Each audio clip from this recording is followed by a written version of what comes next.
할렐루야. 오늘은 또 귀한 선교사님 오셔서 말씀을 증거하시겠습니다.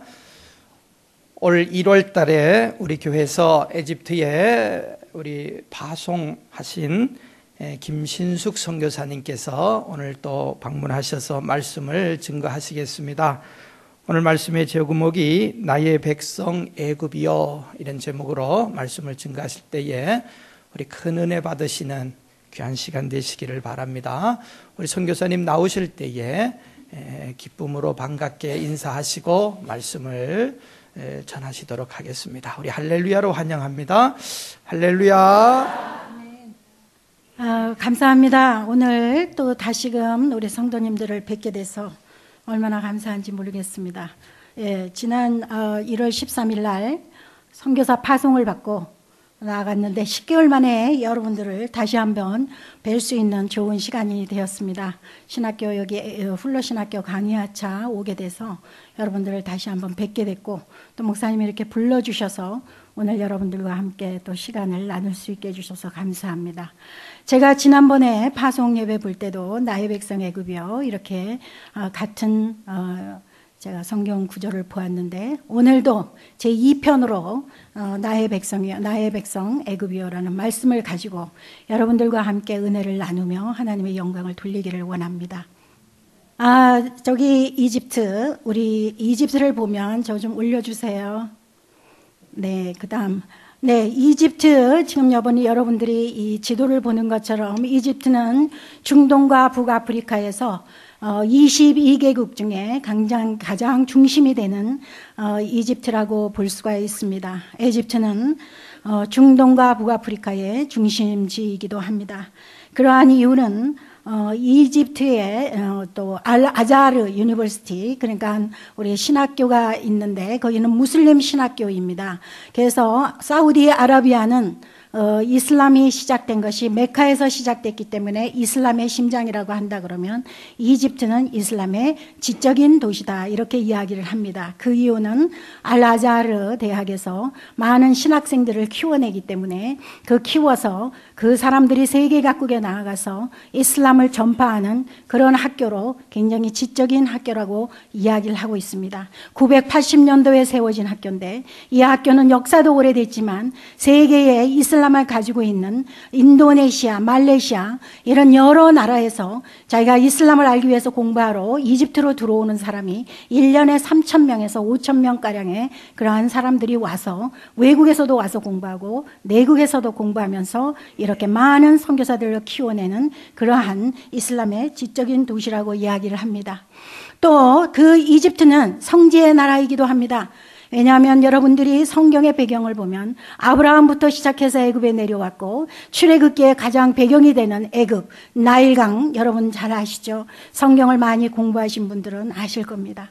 그래서 우리 기독교인들은 구약 성경 때부터 신약 시대에 예수님이 에집트 땅에 피난 오신 것까지 한다면 에집트는 굉장히 기독교인으로서의 중요한 성지라고 볼 수 있습니다. 또 유대인들도 그들이 와서 유대인 회당을 지면서 이스라엘의 어려움을 당할 때에 이집트에 내려와서 많이 거주해서 그곳에서 또 많은 사람들이 기독교인이 되기도 하고 무슬림이 되기도 하는 이러한 것이기도 했습니다. 그래서 이집트는 무슬림들과 이슬람과 또 기독교와 유대인들의 성지 지역이기도 합니다. 그리고 여러분들이 역사책에서 배운 것처럼 4대 문명 발상지 하나로서 되어진 나라가 이집트이기도 합니다. 또 지역적으로 볼 때에 아시아와 아프리카와 유럽을 이어주는 가장 중요한 요충지의 자리를 차지하고 있습니다. 또 선교적으로 볼 때도 이집트는 굉장히 중요한 자리에 있습니다. 왜냐하면 하나님께서 이미 오래전에 남겨놓은 자들의 그 이집트의 기독교인들이 있습니다. 이집트는 중동과 북아프리카에서 제일 많은 기독교인들이 거주하고 있는 곳입니다. 인구의 14.8% 정도가 기독교인이라고 오퍼레이션 월드에서 발표를 하고 있습니다. 물론 이집트 나라에서 발표한 거는 8% 정도 된다 이렇게 이야기를 하지만 실제적으로 14.8% 정도의 기독교인들이 이름만 가진 기독교인들까지 합쳐서 상당히 많은 기독교인들이 이집트에 거주하고 있다는 것입니다. 이렇게 하나님께서 이집트에는 굉장히 선교적으로 그러한 사람들을 통해서 중동과 북아프리카에서는 정말로 중요한 선교의 요충지로서 하나님이 앞으로 사용하시고 지금까지도 사용하셨지만은 앞으로 그렇게 사용하실 나라이기도 합니다. 그런데 오늘 우리 성경에서 나의 백성 애굽이여 라는 이 말씀을 19장을 보면서 여러분들이 특별히 지금의 중동의 상황과 이사야서 19장에 그 하나님이 바라보시는 성경적 시각으로 우리가 바라보아야 될 것을 오늘 우리는 인지해야 되겠습니다. 이사야서 19장은 세계 평화에 대한 예언입니다. 13장, 이사야서 13장에서 13장부터 시작해서 19장 17절까지는 민족적이고 심판적인 성격이 강하게 부각되어 있는 그러한 예언이기도 합니다. 그러나 오늘 이 본문은 하나님의 심판 선언과는 달리 인류가 궁극적으로 이루어져야 할 세계 평화에 선포하는 말씀이라고 볼 수가 있습니다. 하나님의 뜻을 따라서 유다의 중재로 애굽과 아수르가 화해로운 관계를 맺는다는 것은 당시의 정세에서는 상당히 어려운 상황이었습니다. 그러나 하나님께서 약속하신 말씀은 앞으로는 이 이집트를 통해서 하나님이 유다인과 이스라엘을 중재할 것에 대해서 여기에 예언해 주고 계시는 것입니다. 그러나 이런 투정 속에서 평화의 복음이 선포된 것은 전 세계에 복음화를 이루는 그러한 의미를 우리 보여주고 있습니다. 우리가 선교라 하면은 사도행전 1장 8절에 보면 오직 성령이 너희에게 임하시면 너희가 권능을 받고 예루살렘과 유다와 사마리아 땅끝까지 이르러 내 증인이 되리라는 말씀, 이것이 세상에 복음이 전파될 것을 우리는 알 수가 있습니다. 그러나 이사야에서 나오는 예언에서 세계 평화는 중동의 민족들이 주님 앞에 돌아오는 것입니다. 이 중동의 유대인과 이 무슬림들, 이 아랍 사람들이 화해와 평화를 이루지 아니하면, 회복이 이루어지지 아니하면 세계의 평화가 오기 힘든 것을 보여주고 있습니다. 이사야서 19장 1절에서 18절까지는 애굽에 하나님이 직접 개입하셔서 그 이집트의 어려워지고 쇠퇴해가는 그런 과정들을 자세히 나타난 것을 볼 수가 있습니다. 이사야서 1장 19장 1절에서 4절까지를 보면 거기에는 애굽의 정치적인 내란과 아수르의 식민화된 것을 볼 수가 있습니다. 1장 4절에 1절에서 4절까지 보면 그때는 마술장이와 점쟁이와 우상숭배와 여러 가지 다신교들을 섬기는 이러한 민족들이었습니다. 그 다음에 4절에 5절에서 10절까지 있는 말씀을 보면은 굉장히 그 애굽에서 경제적인 그런 어려움을 겪는 것을 성경을 통해서 봅니다. 어부들은 고기를 잡으러 가나 잡을 수가 없고, 또는 세마포를 만드는 사람들은 세마포가 팔리지 않고, 이런 여러 가지 경제적인 어려움들이 있는 것을 성경을 통해서 볼 수가 있습니다. 그 다음에 11절에서 15절까지 말씀은 정신적인 몰락으로 이 애굽이 어려운 환경 속에서 쇠퇴해가는 과정들이 있습니다. 이럴 때 우리 하나님께서 여호와께 돌아오라고 이 이스라엘 백성들이 이집트 백성들이 그러한 어려움과 경제적인 어려움과 사회의 어려움과 그런 정신적인 그런 어려움들로 인해서 결국은 그들이 하나님 앞에 돌아올 수밖에 없었습니다. 그래서 여호와께 돌아옵니다. 여호와께 돌아오는 그것이 지금 19절에서 25절까지 있는 말씀에서 우리는 볼 수가 있습니다. 그래서 이집트 사람들이 여호와께 돌아와서 여호와께 부르짖을 때에 아주 그냥 강건하게 cry out 하면서 하나님 앞에 부르짖을 때에 그 여호와께서 주시는 축복들이 있는 것을 우리가 오늘 19장 19절에서 25절까지 있는 말씀을 볼 수가 있습니다. 이들이 하나님 앞에 돌아와서 하나님을 알기 위해서 여호와 앞에 엎드릴 때에 그들에게는 하나님에 대한 지식이 있었습니다. 그리고 하나님을 알아가는 지식이 날마다 더해짐으로 인하여 정말 주님 외에는, 하나님 외에는 우리의 삶을 도와가지고 이끌어줄 사람이 없다라는 것을 절박하는 이러한 민족으로 이렇게 돌아오게 되었습니다.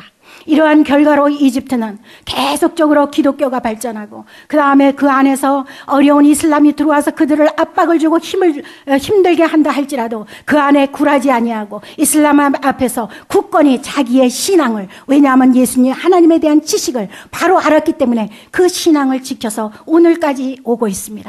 그러므로 인하여 이 오는 속도는 다르지만 그것으로 인하여 하나님이 주시는 표적과 증거들이 이집트 안에 많이 나타나고 있다는 것입니다.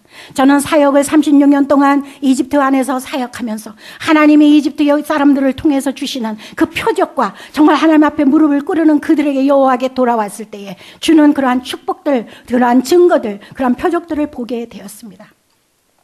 거기에서 우리 개종자들과의 관계입니다.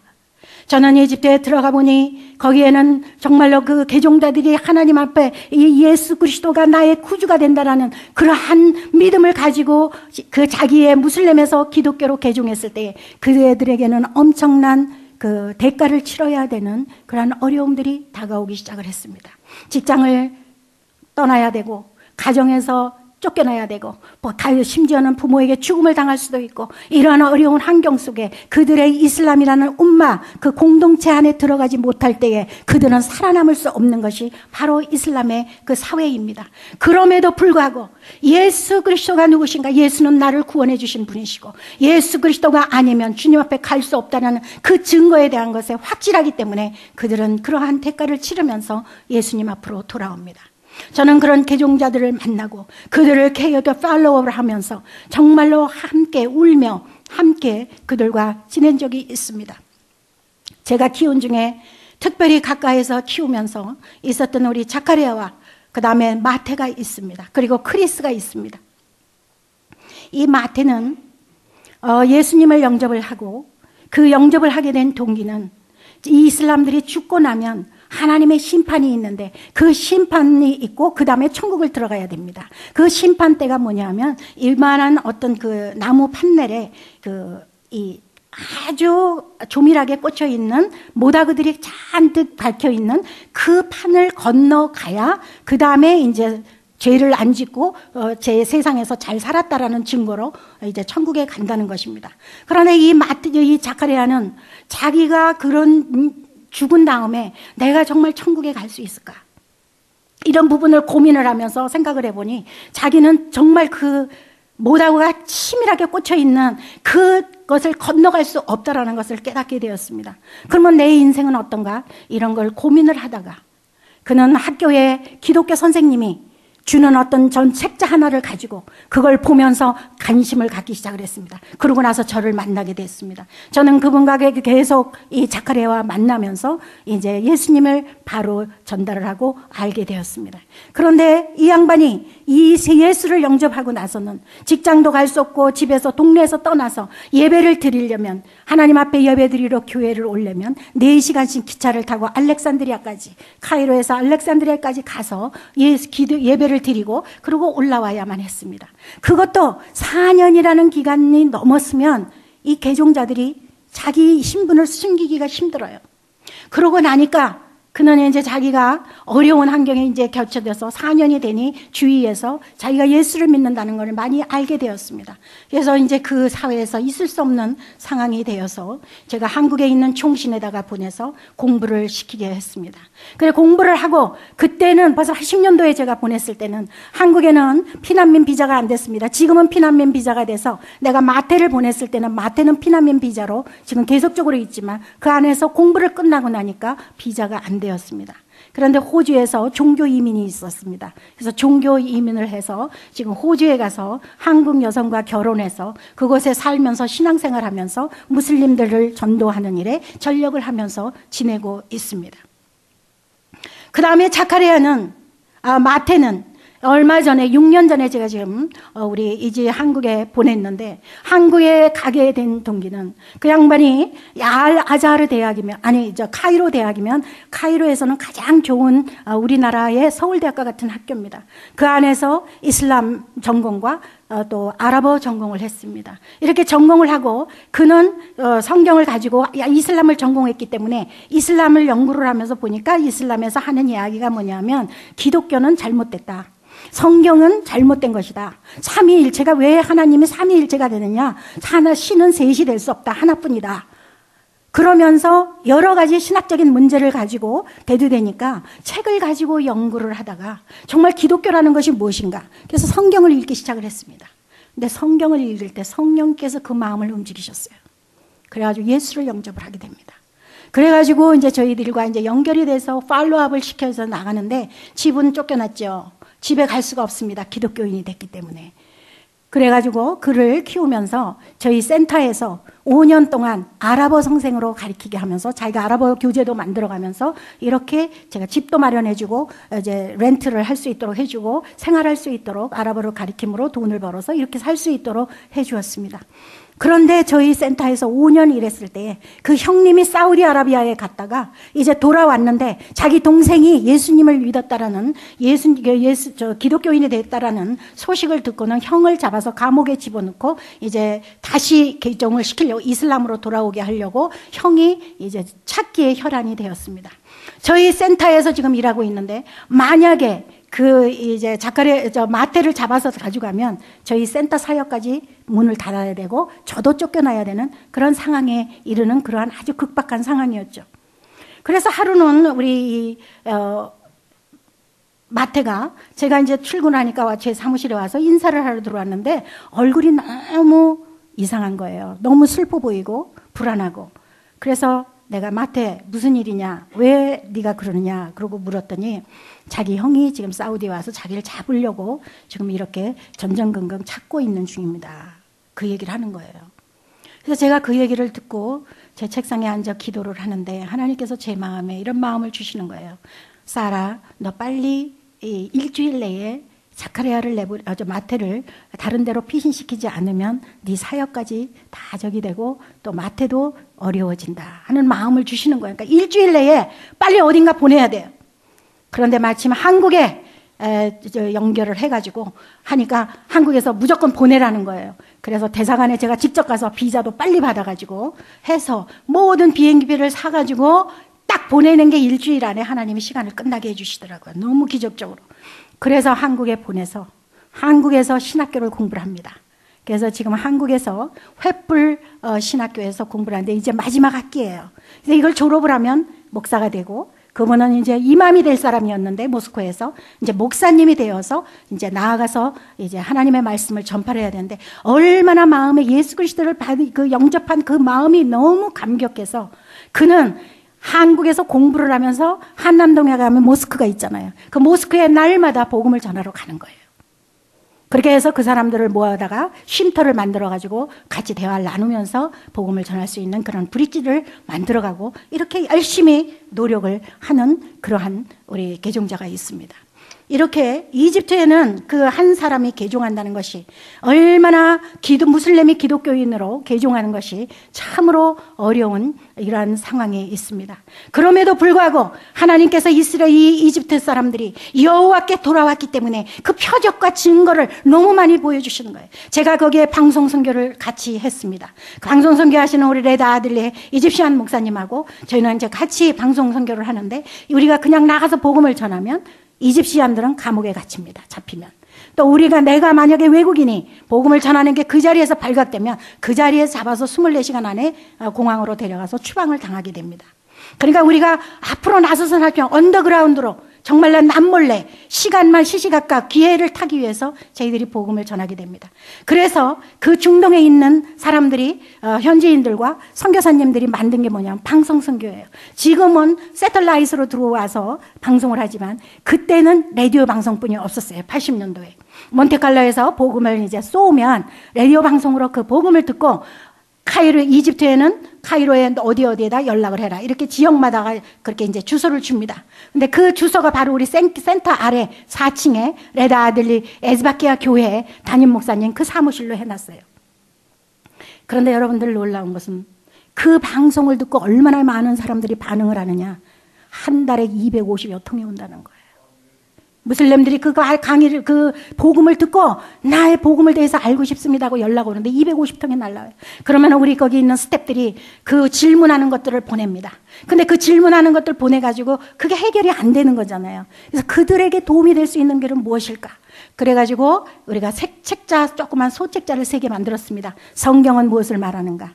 하나님은 누구신가? 예수님은 누구신가? 소책자를 만들어서 한꺼번에 다 보내면 그분들에게 벅차기 때문에 한 권씩 보냅니다. 그래서 첫 번에 이렇게 성경에 대한 거 보내고 하나님에 대한 거 보내고 예수님에 대한 거 보냅니다.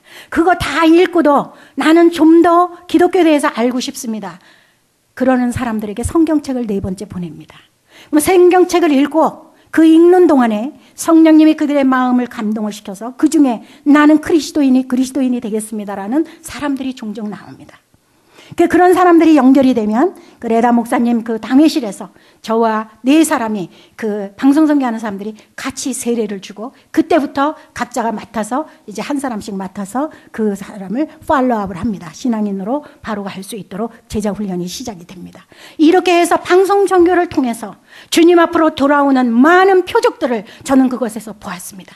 왜 그렇습니까? 그 사람들이 타락하고 힘들고 자기네들의 멋대로 살았을 때는 경제적인 어려움과 사회적인 어려움과 많은 정신적인 어려움들이 있었지만 그 어려움을 통해서 그들은 주님 앞에 돌아올 수밖에 없었고 중님 앞에 돌아왔을 때 하나님이 주시는 그 증거가 표적과 증거가 그들에게 그렇게 났다라는 것입니다. 그리고 그들은 중앙재단이 생겨서 그 중앙재단 안에서 부르짖게 됩니다. 중앙재단은 부르짖는 종들입니다. 그들이 교회에 모여서 하나님 앞에서 이집트를 위해서 성도를 위해서 교회를 위해서 기독교인들의 무슬림들을 위해서 계속적으로 일하는 기도의 그런 부흥운동이 일어남으로 인해서 하나님이 계속적으로 이집트를 사용하시고 계신다는 겁니다. 이렇게 함으로 인하여 이 애굽 사람들은 20절에 보면은 여호와를 바로 알면 주의 종들에게 많은 표적과 증거를 주신다는 말씀을 주셨어요. 그래서 그들은 그렇게 할수록 하나님에 대한 그 말씀의 깊이와 넓이를 알게 되었고 하나님이 이 이집트를 향하신 마음이 무엇인가를 알게 됐어요. 그리고 하나님이 이집트를 향한 계획이 무엇인가를 점점 알아갈 수 있고 그것에 같이 동참할 수 있는 그런 표적들과 증거들이 보였어요. 제가 30여 년 전 갔을 때 우리들 예수 믿는 것도 힘들어. 이슬람 국가에서. 그러니까 그냥 나 혼자 신앙, 나 혼자 믿고 전도가 왜 뭐야. 전도도 없고 선교도 없고 아무런 관심이 없었어요. 그런데 이들이 하나님이 지나갈수록 그들이 하나님을 더 깊이 알아가고 하나님에 대한 계획과 하나님의 그러한 마음을 알게 됨으로 인하여 수많은 평신도들 중에서 복음에 대한 열정이 일어나기 시작했어요. 전도해야 된다는 전도의 마음이 있었어요. 선교해야 되겠다는 마음이 있었어요. 그래서 지금은 중동과 북아프리카에 선교사로 나가 있는 사람도 있고 선교사가 되겠다고 하는 사람도 많아졌다는 거예요. 이것이 바로 오늘 말씀 중에서 여호와께로 돌아올 때에 하나님을 바로 알으면 이러한 증거가 나타난다는 것입니다. 그리고 하나님 계획에 동참하는 거예요. 그냥 관망하고 있는 것이 아니에요. 아 그렇구나 듣는 걸로 끝나지 않아요. 아 그렇구나 아는 걸로 끝나지 않는다는 거죠. 그들은 그것에 동참하고 적극적으로 자기의 행동을 한다는 거예요. 한 가지 우리 예로는 카스루도바라 교회가 그 무감마 다할일 쪽에 다할일이 지금 가장 여러분들 뉴스에 보면 이집트에 그냥 시위하고 데모하는 가장 중심지 지역이 어디냐면 다할일이에요. 그 다할일 안에 하나님이 카스루도바라 교회를 아주 높이 종각을 세워가지고 교회를 크게 잘 지어놨어요. 이거는 이미 50년, 70년대 그 전에 영국 사람들이 이집트를 다스릴 때 지어놓은 교회죠. 지금은 교회 짓기가 굉장히 힘들지만. 그런데 그 교회에 중동에서 가장 큰 교회예요. 이집트에서 장로교회에서 가장 큰 교회입니다. 우리 장로교회입니다. 그런데 그 교회가 주는 영향이 얼마나 큰지 몰라요. 그 교회를 통해서 하나님이 주시는 표적과 증거가 얼마나 많은지 몰라요. 그래서 2011년 1월 25일 그 개혁운동이 일어나는 그때 그리고 개혁운동이 일어나고 나서 무바락 대통령이 스텝다운 했을 때 그 사람들이 환호성을 울리고 축하의 그 날을 맞이해서 그 무감마 다할일에 모여가지고 수백만 명이 모여가지고 그 환영을 하는 중에 이 카스루도바라에 있는 목사님이 나오셔서 말씀을 전하는 그러한 기회도 있게 되고요. 거기에 카스루도바라에 있는 찬양대원들이 나와서 찬양하는 소리가 들렸습니다. 이게 얼마나 기적입니까? 이슬람 국가에서 이 무슬림들의 그 자기 나라에 대한 그러한 어떤 개혁을 하려고 할 때에 무슬림과 기독교인들이 마음이 하나가 되어가지고 이렇게 나아가는 그러한 표적을 저는 보게 되었습니다. 제가 36년 있으면서 처음 보는 그런 광경이었습니다. 제가 나가서 사진을 찍었죠. 그래서 우리는 조그만 영상을 만들었는데 제가 이 파워포인트를 보면서 그거를 같이 어태치해서 보냈는데 파일이 커서 그런지 안 들어가더라고요. 그래서 오늘은 여기서 여러분들 보일 수는 없지만 언제가 제가 한번 또 기회가 되면 여러분들에게 그런 기회를 하고 혹시 성지순례 오시면 성지순례지에서 제가 보여드릴 수도 있습니다. 이렇게 해서 이집트 애굽인들이 그 참된 여호와를 알게 되었습니다. 그래서 하나님께서 그 하나님의 작정과 경륜을 따라서 이런 많은 일들을 이루어가게 하셨습니다.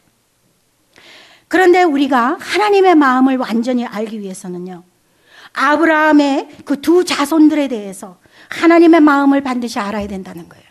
그게 뭐냐면 유대인에 대한 언약과 이스마엘 자손에게 주는 언약이 있습니다.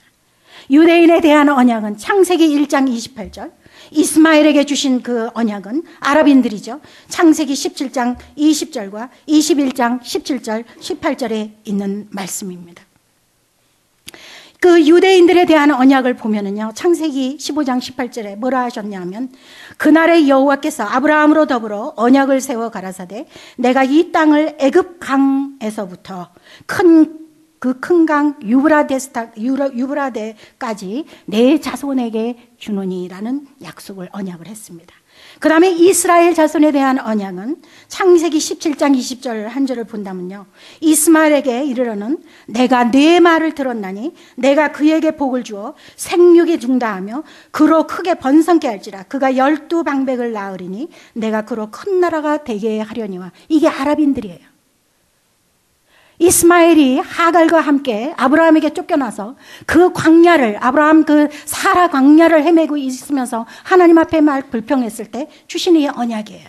그런데 정말 지금의 아랍인들이 얼마나 많은 그 백성들이 생육하고 번다 해서 지금 22개국의 큰 그 그룹을 이루고 있다라는 것입니다.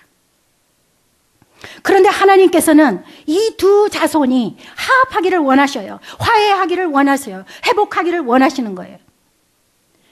그래서 두 민족이 온전한 화해와 회복을 위해서 하나님께서는 애굽인들을 사용하고 계신다는 거예요. 애굽인들은 애들이 방탕하고 다신교를 섬기고 우상을 섬기고 인간적인 자기의 욕심을 따라서 살 때에 하나님께서 그들에게 곤고한 마음을 갖게 하셨어요. 주님에게 돌아올 수밖에 없는 곤고함을 주면서 여호와께 돌아오라. 여호와께 돌아올 때에 내가 살 길이 있고 거기에는 너에게 주는 표적과 증거가 있다고 했습니다. 그래서 그들이 돌아와서 기도할 때에 하나님께서 주신 예언이 무엇입니까? 19장에서 보는 23절 25절에 애굽에서 아수르로 통하는 대류를 주신다 그랬어요. 아수르가 어디예요? 이라크예요. 지금 이라크에 많은 우리 이집시안들이 선교사로 가시고 또 거기에 목사도 가시고 이런 아수르 이라크하고 그런 통로가 생긴다는 것입니다. 니누의 성 있는 쪽에.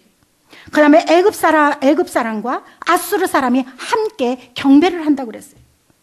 그 다음에 세 번째로 가담하는 게 누구냐면 이스라엘도 가담해서 셋이 한 마음으로 연합되는 것을 여기서 하나님이 이 두 자손이 연합하고 화합하는 것을 원하시는 하나님의 그 뜻을 볼 수가 있습니다. 그랬을 때에 이 세 민족이 향한 하나님의 축복이 있습니다. 그 축복에 보면은 나의 백성 애굽이여, 나의 손으로 지은 아수르여, 나의 산업 이스라엘이여라고 축복을 하셨습니다. 그리고 세계 중에 뭐라고 그랬어요? 복이 된다고 그랬어요. 너희들은 세 나라가 세계 중에 복이 되고 이렇게 너를 사랑하시는 마음을 주셨어요. 애굽을 보고는 나의 백성이라고 얘기했어요. 아스루한테는 나의 손으로 만들었다고 그랬어요. 이스라엘 백성에게는 나의 산업이라고 이렇게 말씀하시면서 너희들 셋은 세계에 복이 된다고 말씀을 하십니다. 그래서 이슬람과 유대인들이 여호와께 돌아와서 부르짖어야 될 때가 왔다라는 겁니다. 그래야 세계의 화해와 평화가 이루어지게 된다는 것입니다. 그런데 그게 쉽지가 않죠. 그게 쉽지가 않으니까 지금 중동에서 여기저기서 쑥밭으로 그냥 다투고 시위하고 어려움이 얼마나 많습니까? 리비아, 시리아, 이집트, 여러분들이 보면 정말로 어려운 그 아주 케오스 같은 지금 환경을 여러분들이 지금 중동 지역을 볼 수 있습니다. 그런데 이 중동에 일어난 모든 사건들이 세계의 모든 사람의 지금 관심거리입니다. 그분들이 마음이 이제 하나님 앞에 돌아오는 날을 위해서 여러분들이 기도하셔야 됩니다. 하나님이 돌아와서 부르짖을 때에 그때에 하나님의 뜻이 나타나시고 하나님의 그 비밀을 우리는 알 수가 있다는 것입니다. 그리고 하나님께서는 그들의 모든 잘못을 고쳐주시고 새로 치실지라도 네가 잘못했기 때문에 다시 치실지라도 고쳐주신다는 하나님의 말씀이 있습니다. 오늘 좀 이 말씀을 가지고 여러분에게 이사야를 통해서 우리에게 주는 교훈이 무엇인지를 한번 생각해 봤으면 좋겠습니다. 오늘 우리는 애굽 사람들처럼 자기의 자신의 어떤 목적을 위하고 유익을 위하고 다른 신을 섬기고 그렇게 하고 있지는 않은지, 너무나 분주한 삶을 살고 있기 때문에 인터넷으로 네트워크로 뭐 다른 것으로 바빠가지고 언제 여호와를 찾으며 언제 여호와 앞에 나와 기도할 시간이 있는지, 오늘의 우리 성도들도 우리의 이 애굽 사람의 그 과거의 생활들을 보면서 한번 우리는 생각해 보았으면 좋겠습니다. 그리고 우리는 또 한번 생각할 건 뭡니까? 내가 가장 좋아하고 내가 우상시하는 것이 무엇인지 한번 생각해 봤으면 좋겠습니다. 여러분 삶에 정말 예수 그리스도가 최고입니까? 그렇게 하면서 살고 있는 사람이 얼마나 되는지, 입으로는 우리가 그렇게 얘기할 수 있습니다. 그러나 내 속 안에는 내 자녀가 우상이 될 수 있고, 물질이 내 우상이 될 수 있고, 내 사업이 우상이 될 수 있고, 내 다른 어떤 것들이 더 우상이 될 수 있습니다. 내 명예가 더 우상이 될 수 있습니다. 양심적으로 우리 자신을 한번 주님 앞에 내려놓기를 원합니다. 우리 속 안에 다른 우상들을 섬기지 않도록, 예수님보다 다른 더 어떤 것들을 섬기지 않도록 우리는 다시 주님 앞에서 이 이사야서를 통해서 교훈을 받기를 원합니다. 그렇게 함으로 인해서 이 애굽인들이 주님 앞에 그 곤고함을 통해서 어려움, 여러분들에게 어려움이 있습니까? 괴로우십니까? 힘드십니까? 사업에 어려움이 있습니까? 주님 앞으로 돌아오셔서 주님께 매어 달려 보십시오. 거기에 하나님의 새로운 표적과 증거들을 여러분들을 통해서 이루실 것입니다. 애굽 사람들에게 주셨던 것처럼. 에집트 사람들은 이런 어려운 상황으로 인해서 여호와 앞에 돌아온 것을 볼 수가 있는데, 요즘에 그 어려운 상황 속에서 이집트는 언제나 안정이 될 거야, 선교하는데 가능해 안 해, 이런 이야기들을 많이 물어보십니다. 네, 선교 가능합니다. 이 어려운 환경을 통해서 하나님께서 보이지 않는 밑에서 지금 하고 계시는 일들이 많다는 거예요. 거기에 젊은 청년들이 카스로 도바라에서 만든 하나의 프로그램이 있습니다. 이번에 이런 어려움을 통해서 원띵이라는 프로그램을 정했어요. 그 원띵은 2박 3일로 사막의 수양관으로 들어갑니다. 그런데 젊은 청년님들 중심으로 찬양과 경배를 하면서 주님 앞에 돌아오도록 기도의 운동을 일으키고 있는데, 얼마가 모이는지 압니까? 700명에서 1000명, 10,000명, 700명에서 10,000명까지 가는 정도로 그 사람들이 젊은 아이들이 모여서 기도를 한다는 겁니다. 이거는 여지껏 이집트에서 있을 수 없는 상황들이 일어나고 있는 겁니다. 그리고 또 하나의 또 일어나는 사건 중에 하나는 콥틱 교회와 개신교와 캐토릭과 같이 기독교인들이 하나가 돼도 무슬림들을 대적하기, 그 악한 영들을 대적하기 힘든 가운데 있는데, 이 같은 종교가 연합해서 기도하는 일이 없었습니다. 특별히 우리 콥틱 교회는, 캐토릭은 그래도 개신교와 좀 같이 교주를 하고 있습니다. 그러나 콥틱은 그렇게 하지 않습니다. 개신교는 우리 양을 도둑해간 도둑질한 교회야, 이래가지고 개신교하고는 관계를 하지 않습니다. 그 이유는 뭐냐면 선교사님들이 들어오셔서 처음에 이제 선교를 하려고 하다 보니까 콥틱 교회하고 손을 잡아서 일을 하게 되었습니다. 근데 그 콥틱 교회는 예배를 드릴 때 지금도 콥틱 언어를 사용을 많이 합니다. 기본적인 거는 거기는 그 예배의 형식과 그런 전통을 더 중요시해요. 그렇게 하니까 안개, 연기 나는 안개, 향불을 피워서 하면 거기에 나오는 연기가 거룩을 증명해 줍니다. 그래서 그런 거를 지금도 하면서 예배를 드립니다. 그러니까 예배 보러는 오지만 그 전통과 형식으로 예배를 보지만 그들 안에 말씀이 없는 거예요. 말씀이 없기 때문에 그들의 그 안에 내적인 공고함이 굉장히 있는 거예요. 근데 이 개신교 선교사들이 들어와서 그러한 모습을 보고 그 사람들을 데려다가 성경 공부들을 시작하게 된 거예요. 그러니까 성경 공부를 하면서 사람이 변하는 거예요. 마음에 기쁨이 넘치는 거예요. 하나님 마음에 용기가 생기는 거예요. 감동이 생기는 거예요. 여기에서 그들이 맺어져서 생겨진 교회가 개신교예요. 그러다 보니까 콥틱교에서 저기는 양을 훔쳐간 사람들이라고 얘기합니다. 이렇게 말씀은 살아서 운동력이 있고 우리 심령 골수를 쪼개고도 남는 놀라운 역사가 어디에서 나오냐면 말씀에서 나오는 거죠. 그래서 개신교가 그 어려운 가운데서도 16개 교단이 있어요. 장로교회가 가장 큰 교단이지만 16개 교단이 있습니다. 그래서 지금 16개 교단과 카톨릭과 콥틱이 있는데 이번에 개혁운동이 일어나고 이런 정치적인 어려움으로 무슬림들 형제단으로 살라피 그 강경파들로 인해서 막 계속적으로 데모가 일어나니까 이 세 종교가 그러니까 세 우리 기독교 단체가 함께 모여서 리더들이 기도운동이 시작이 되었던 거예요. 얼마나 놀라운 겁니까? 저는 그 예배에 한번 참석을 하러 갔어요. 그 기도 모임에 세 교단이 모이는 단체 그 기관이 모이는 가서 같이 기도를 하는데 2시간 정도 찬양하고 기도하고 찬양하고 기도하고 누구 기도하라고 하지 않아요. 그냥 찬양을 이렇게 찬양하시는 분들이 찬양을 하면 어느 목사님 또 기도하고 그 끝이면 또 찬양하고 한 분이니까 콥틱에서도 기도하고 뭐 이제 여러분들이 이렇게 기도하는 거죠. 제가 그 기도 시간 참석하면서 얼마나 제가 감격스러웠는지.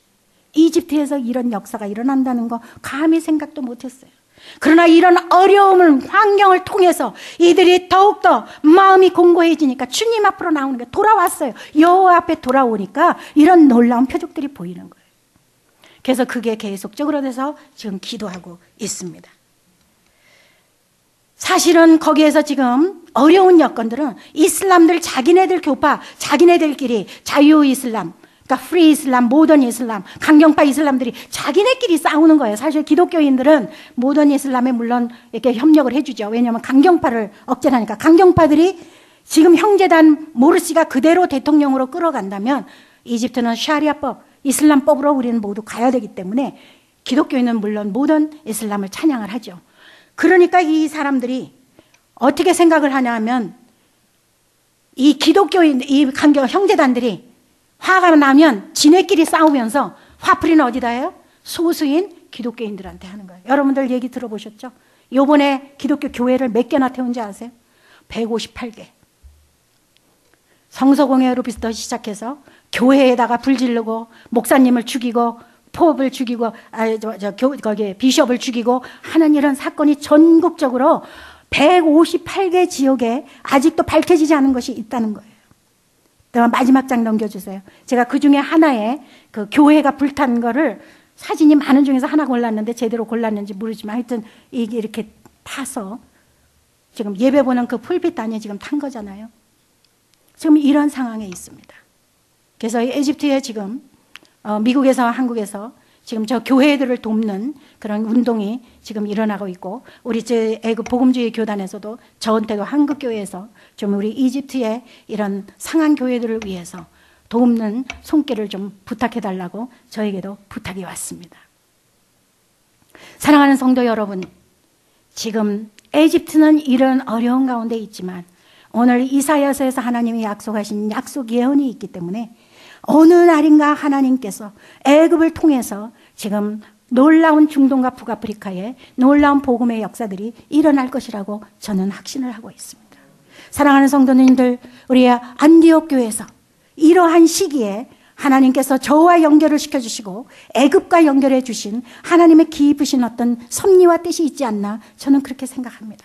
이 교회가 초대교회, 옛날에 그 초대교회처럼 정말로 초대교회가 복음을 세계에 전파하러 나간 것처럼 여러분들이 중동의 이슬람과 유대인들의 전도를 위해서 나아가는 교회가 되기를 원합니다. 그래야 세계에 화해와 회복이 돌아온다는 것입니다. 저는 오늘 여기에 여러분들에게 서면서 기도하고 준비를 하고 오면서 저는 이런 생각을 했습니다. 우리 안디옥 교회에서 저를 선교사로 파송 보내고 그냥 전체적으로 저를 위해서 기도를 하시겠지만 그것이 아니라 정말 여호와 앞에 돌아와 크라이 아웃하면서 부르짖는 그 기도 그룹이 생겼으면 좋겠다. 중동과 에집트와 중동과 북아프리카의 아랍과 사람들을 위해서 기도해주는 기도 그룹이 생겼으면 좋겠다.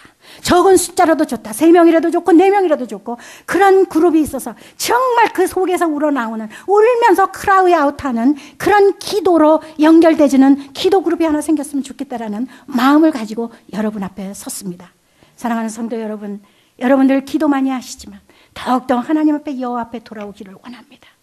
그래서 여호와 앞에 돌아와서 정말로 크라이 아웃하면서 부르짖는 기도의 운동이 이 교회에서 일어나서 이 지역을 살리고 이 미국을 살리고 그 다음에 중동과 북아프리카를 살리기를 간절히 원합니다.